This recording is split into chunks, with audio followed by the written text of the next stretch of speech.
Let me talk to the part of you no one sees, the battlefield inside. The real war isn't in the streets or the ring. It's within, where anger flares like fire in your chest and your first instinct is to explode. I know that war. I lost it many times. Before I ever learned to win, before I mastered my fist, I had to master my emotions. You think strength is about striking hard. Real power is staying calm when everything screams for you to lose control. That's how I trained. Not just my body, but the storm within it. And today, I'll teach you how to do the same, not by suppressing emotion, but by owning it like a warrior. 1. Master the pause, master the fight.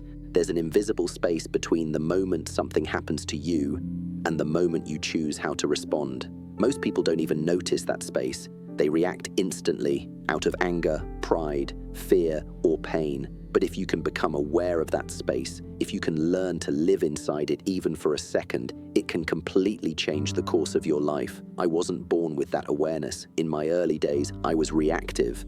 Someone pushed me, I pushed harder. Someone raised their voice, I shouted back. Someone disrespected me. I felt this fire in my chest that told me I had to fight to prove myself. And so I did. But every time I reacted without thinking, I gave away my power. I wasn't in control, they were. Because if someone else can trigger you into doing something you wouldn't normally do, then they own a part of you. And that is not strength. That's slavery of the mind. Real strength, the kind that lasts, the kind that cannot be shaken, comes from restraint, not rage. It comes from feeling the insult, feeling the disrespect, feeling the urge to explode, and still choosing calm. That's the warrior's pause. It's not weakness, it's control. And control doesn't mean you're suppressing your feelings. It means you've trained yourself to respond with awareness, not impulse. It means you're not being led by your emotions, you're leading them. I practice this every day. Before I spoke, I breathed. Before I moved, I paused. That pause, just a breath, just a moment, became the shield that protected me from doing something I would later regret. You have to train that pause like a muscle. You won't always get it right, but with discipline, it grows stronger. And when you master it, you'll realize something powerful. The person who can pause before they react owns every battle before it even begins. 2. Feel everything, obey nothing. Let's clear up a huge misunderstanding that most people carry. Controlling your emotions doesn't mean pretending you don't have any. It doesn't mean becoming a robot or acting like nothing ever affects you. That's not emotional control. That's emotional suppression. And I'm telling you right now, suppression is a ticking time bomb. You push everything down, and eventually, it all explodes. I never tried to become emotionless. That's not the goal. I feel deeply. I still feel anger when something's unfair. I still feel sadness when I lose someone or something that matters. I still feel hurt when I'm betrayed or misunderstood. But here's the difference. I don't let those emotions control my actions. I don't let them drag me around like a dog on a leash. I feel them fully, but I don't obey them. Most people have a knee-jerk relationship with their emotions. They feel something, and boom, they act. They get angry, and they lash out. They get scared, and they run. They feel jealous, and they start tearing others down. But the warrior understands something deeper. He knows that emotions are like weather. They pass. And if you act in the middle of the storm, you usually regret it when the sky's clear. So I trained myself to become the observer. When rage showed up, I watched it. When sadness rose, I acknowledged it. When fear tried to take over, I looked it in the eye. I didn't run from these feelings, but I also didn't bow down to them. You can feel something and still make a different choice. That's what emotional mastery is. It's not feeling less. It's choosing more wisely in the presence of intense feelings. Think of your emotions as messengers, not masters. They're there to tell you something, but they're not supposed to drive the car. You are. You're the driver. You decide where you go, how fast you move, and when to hit the brakes. When you develop this kind of self-command, you become powerful. Not because you silence your feelings, but because you're no longer a slave to them. And trust me, when you learn to feel everything without letting it rule you, you gain a kind of peace that no one can take away. 3. Reaction is the enemy of power. There was a time in my life when I believed reacting quickly made me strong. Someone insulted me. I had a comeback ready. Someone challenged me. I stepped up without hesitation. Someone doubted me. I felt the need to prove myself on the spot. But over time, I began to see the truth. That wasn't strength. That was insecurity wearing a mask. It was my ego jumping in to defend itself, not my wisdom choosing how to respond. And every time I reacted impulsively, I felt it afterward, that dull, sinking feeling in my chest, telling me I had given away my power for nothing. You see, reacting is not power. Reacting is a habit, automatic, untrained, and unconscious. Anyone can do it. In fact, most people live their entire lives in a state of reaction.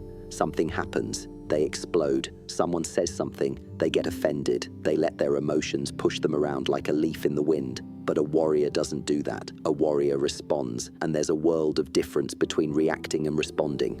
Reacting is fast, emotional, and usually regrettable. Responding is calm, deliberate, and powerful. When you react, you're not thinking clearly. You're being controlled by anger, by fear, by pain, or by pride. But when you respond, you create space between the stimulus and the action. In that space, you regain control. You choose. You calculate. You decide what aligns with your values, not just your impulses.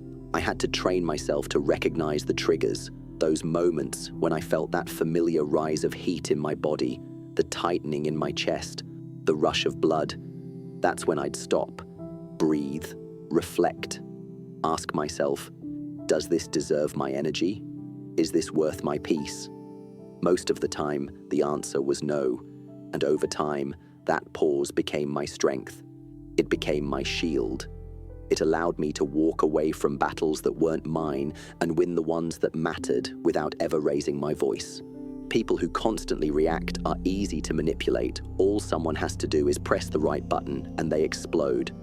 But when you train yourself not to react, when you become grounded in your awareness, no one can control you. That's real power. It's not about proving yourself to everyone who doubts you. It's about not needing to, because deep down, you already know who you are, and your peace is worth more than any pointless reaction. So remember this, every time you react without thinking, you give away a piece of your strength. But every time you respond with intention, you take that strength back. Don't waste your power on things that don't deserve it. Reserve it, refine it, and use it only when it truly matters. 4. Your emotions are the enemy's playground.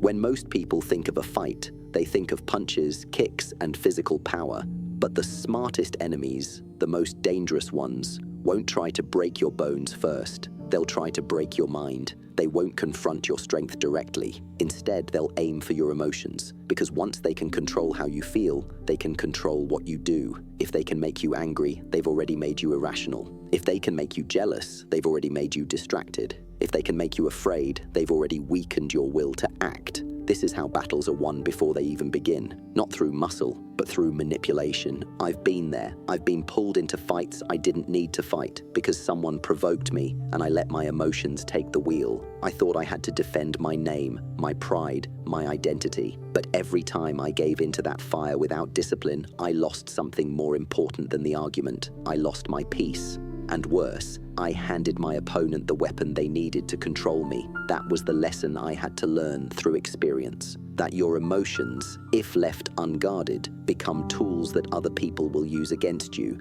Let me tell you something real. A man who can't control his emotions is predictable. And if you're predictable, you're easy to defeat. It doesn't matter how smart you are, how skilled you are, or how powerful your body is. If you become angry the moment someone disrespects you, or desperate the moment someone rejects you, you become like a machine with buttons that anyone can press. And once people learn where your buttons are, they will keep pressing them until you either collapse or destroy yourself.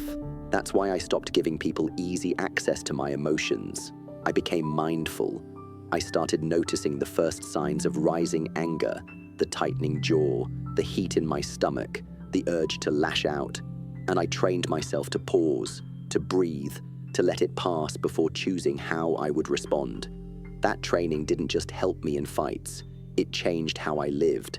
It made me untouchable in situations where most people would have exploded, not because I didn't feel, but because I didn't give away control. Your emotions are not weaknesses, but they become weaknesses the moment you let them run wild. A warrior knows how to feel everything, but still stand rooted like a tree in the wind. Even when someone tries to break him mentally, even when someone pokes at his pain, he doesn't react. He observes, he holds his ground, and when he does act, he does so with precision, not as a victim of emotion, but as a master of his mind. If you want to be strong, then guard your emotions like a fortress, because the world is full of people who would love to see you fall apart. And the truth is, they don't need to overpower you physically. They just need you to lose your temper. They just need you to doubt yourself. They just need you to react. And when you do, they win. 5. Emotions are raw power. Channel it. Let me tell you something that took me years to truly understand. Your emotions, every single one of them, are not your enemy. They are not flaws to be eliminated or signs of weakness to be ashamed of. They are raw, untamed power. And like any form of power, they can either destroy you or be directed towards something great. Most people never learn how to do that. They're either consumed by their emotions or they try to suppress them completely. But both of those paths lead to suffering. Why? Because you're fighting energy instead of learning how to use it. And energy, my friend, is never meant to be wasted. There were times in my life when anger burned inside me like a wildfire. I didn't try to pretend it wasn't there. I didn't deny it. I acknowledged it. I felt it. But I didn't just sit in it. I moved it. I took that fire and poured it into my training, into my discipline, into the refinement of my craft. When I was frustrated, I didn't complain. I showed up to the dojo. I practiced harder. I sharpened my movements. I directed the frustration into focus. And when sadness visited me, and it did because we're all human, I didn't try to bury it. I sat with it. I listened to what it was trying to tell me. And then I let it shape me into someone more grounded, more present, more aware of the people and things that truly mattered in my life. You see, emotions are signals. They arise for a reason. Anger may be telling you a boundary was crossed. Fear may be warning you to prepare. Sadness may be asking you to release something you're holding on to. But those signals become dangerous only when you act on them blindly, without awareness, without direction. That's the difference between the average man and the warrior. The average man is ruled by his emotions. The warrior learns to channel them, to convert them into something useful. He doesn't waste the energy, he refines it. Think about it this way: fire can burn down a forest, or it can warm your home. Water can drown a village, or it can nourish your crops. Electricity can kill, or it can light up an entire city. Emotions are no different. They are neutral until you give them purpose. And the purpose you give them, that's your responsibility. That's your training. That's your power. I didn't become who I was by being emotionless. I became who I was because I learned how to wield emotion without being wounded by it. I used it to push through pain when my body was tired. I used it to keep my focus when the world around me was noisy and chaotic. I used it to stay disciplined on days when I didn't feel like showing up, and I used it to connect with others, not just as a fighter or a teacher, but as a human being. So don't try to kill your emotions. Don't try to escape them. That's not the way. The moment you try to numb them, you numb your spirit, and a numb spirit cannot fight. A numb spirit cannot lead. A numb spirit cannot grow. Instead, observe your emotions like a master watches the wind. Feel them fully, but never let them blow you off course. When the storm comes, don't run, stand in it, use its energy, let it push you further into discipline, into creation, into clarity. And when the storm passes, as it always does, you'll emerge not only stronger, but wiser, clearer, and more connected to your inner power than ever before. 6. Silence is the mark of authority. There is a kind of strength that doesn't need to raise its voice. A kind of authority that doesn't demand attention, but commands it the moment it enters the room. You've probably seen people who speak the loudest, interrupt the most, argue constantly, always need to have the last word. At first glance, they seem confident, but look deeper and you'll see what I saw. It's not confidence, it's insecurity, wrapped in noise. It's a mind that hasn't yet learned to sit with itself in silence. A spirit that still believes validation comes from proving something to others. And I'll tell you from experience, true mastery is never loud. True power doesn't chase attention, it stands calmly and waits. In my younger years, I often felt the urge to respond to every challenge, to prove myself through my words. If someone doubted me, I explained. If someone mocked me, I answered back. If someone questioned me, I corrected them. But slowly, through training, through failures, through self-awareness, I realized something profound. Every time I responded out of ego, I lost a piece of myself. I wasted precious energy trying to convince people who were never truly listening. I gave away my peace in an effort to control perceptions. That's when I began to fall in love with silence. You see, silence isn't weakness, it's wisdom. It's what separates the reactive from the reflective. When you stop responding to every insult, every disagreement, every ounce of drama that people throw your way, you start gaining a deeper kind of control, not over others, over yourself. You begin to realize that most of the noise around you is a distraction. Arguments that lead nowhere, opinions that don't matter, judgments that are more about the speaker's wounds than your truth. And when you see that clearly, silence becomes your shield. Not because you have nothing to say, but because not everything deserves a response. I remember standing face to face with people who tried to provoke me, emotionally, mentally, even spiritually. And in those moments, I would say nothing. I would let their words rise and fall like waves crashing against a mountain. I would hold my ground, not to suppress emotion, but to own it. My silence wasn't empty. It was full of presence. It said more than my words ever could. Because when a man is deeply grounded in who he is, when he's spent years mastering himself, he doesn't need to explain anything. His energy, his calm, his restraint, that is the message. You must understand silence speaks in ways that noise never can. It creates space for truth to surface. It disarms the foolish. It humbles the arrogant. It allows tension to pass without turning into conflict. But it takes training to sit in that silence without fidgeting. It takes discipline to be misunderstood and not rush to clarify. It takes inner strength to walk away from chaos, knowing your peace is more valuable than being right. And that's something most people never learn, because they've been taught that silence is defeat. But in truth, silence is dominance over the ego. I learned to use silence as a strategy in conversations, in conflict, even in the dojo. I didn't need to speak loudly to make my presence known. I didn't need to raise my voice to be respected. I simply had to be fully, mindfully, completely present. And that presence, backed by discipline, training, and internal clarity, created an energy that others could feel. You don't have to say much when your presence says everything. So let the world argue, let others scream to be heard, let them exhaust themselves in debates that lead nowhere. You are not here to win every argument. You are here to master yourself, to choose when to speak and when to let silence do the talking. And when you reach that level of awareness, you'll understand what I mean when I say silence is not an absence of power. It is the highest form of it. 7. The strongest warrior is calm in the storm. People often confuse strength with aggression. They think the strongest person is the loudest one in the room, the one who speaks the fastest, moves the quickest, and hits the hardest. But I've lived long enough, fought enough battles, both on the streets and inside myself, to know that this belief is an illusion. True strength is not measured by how much force you can release. It is measured by how much chaos you can hold without collapsing. The strongest warrior is not the one who shouts back when challenged or strikes first when provoked. The strongest warrior is the one who remains calm, even when the world around him is falling apart. That calm, that inner stillness, it doesn't come by accident. It doesn't show up just because you want it. It is built slowly, day by day, through discipline, through hardship, through the decision to pause when others react. It is forged in the fire of discomfort, sharpened by restraint and refined by silence.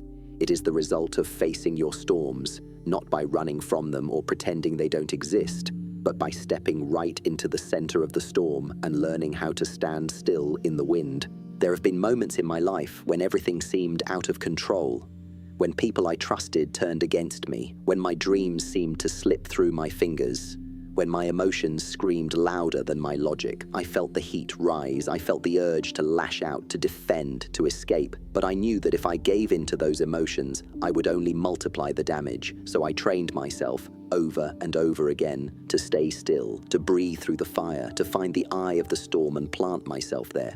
You see, calmness is not a lack of feeling. It is presence in the middle of feeling. It's not numbness, it's control. When your heart is racing, your thoughts are spiraling, and fear or anger threatens to take over, that's when your real training begins.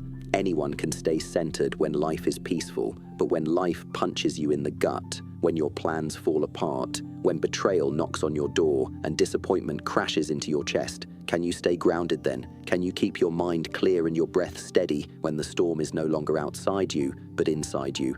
The warrior can, because he has practiced for it. He has trained not just his fists, but his focus. He has rehearsed peace so many times in stillness that when chaos comes, his body remembers what to do. He doesn't panic. He doesn't overreact. He simply adjusts, adapts, responds with clarity, not confusion. That kind of calm is not natural, it is earned, and it is the foundation for every other kind of power you will ever need. You don't learn calmness just to feel peaceful. You learn it to make better decisions. You learn it to see things as they really are, not how fear paints them. You learn it so you can respond with wisdom instead of regret. Because when you're calm, you don't just hear better, you see better. You notice details others miss. You sense motives behind words. You understand what battles are worth fighting and which ones are traps. You gain the ability to walk away, not because you're scared, but because you're focused on something bigger than your ego. Calmness is a force field. It protects your energy. It shields your mind. It keeps you from being manipulated. It allows you to stay aligned with your highest values, even when the world tries to shake you out of them. And the more you build it, the more unshakable you become. Not unfeeling, not detached, but unshakable. Because you know that no storm lasts forever, and no emotion is more important than your inner peace. I want you to hear this clearly. The world will try to steal your calm. It will come for it through conflict, criticism, rejection, failure, loss. But if you can hold your center in the middle of that, if you can feel the wave rise and still stand with steady breath and clear intention, then you've already won. Even before the fight is over, you've claimed victory inside yourself. This is the final form of power, not violence, not fear, not domination, but calmness in the face of pressure, stillness in the face of chaos, discipline in the face of temptation. That is what makes you truly powerful, not in the eyes of others, but in the deepest part of your being. So become the warrior who doesn't just strike hard, but thinks deeply. You can't live your highest life while being pulled around by every emotion, every insult, every fear that passes through your mind. You can't walk the warrior's path if you keep handing over your power to anyone who knows how to press your buttons.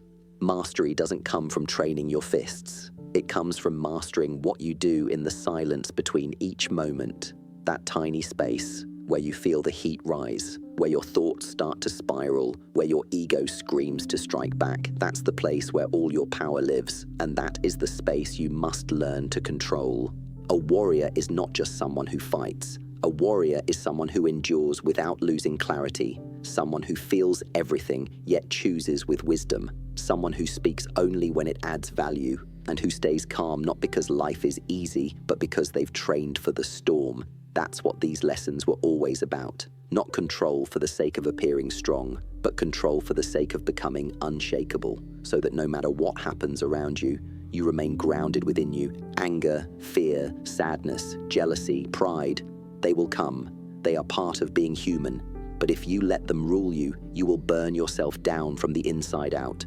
Your life will become a series of reactions, not a path of intention. You'll chase validation instead of building inner peace. You'll fight meaningless battles and call it strength. But when you decide to master those emotions, when you channel them, contain them, and transform them, you become something far more dangerous than a man who can fight. You become a man who cannot be moved, a man who cannot be provoked, a man who stands in silence and makes the world listen, not with words, but with presence.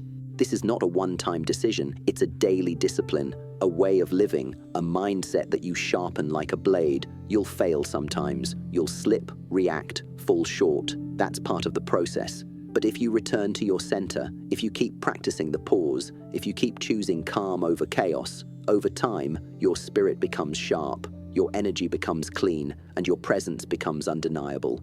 So let the world do what it does. Let people talk, let emotions rise, let storms come and go. But you stay still, you stay strong, you stay in control, not because you're cold, but because you've seen the power that lives in stillness. Control your emotions like a warrior, and the world will never control you again.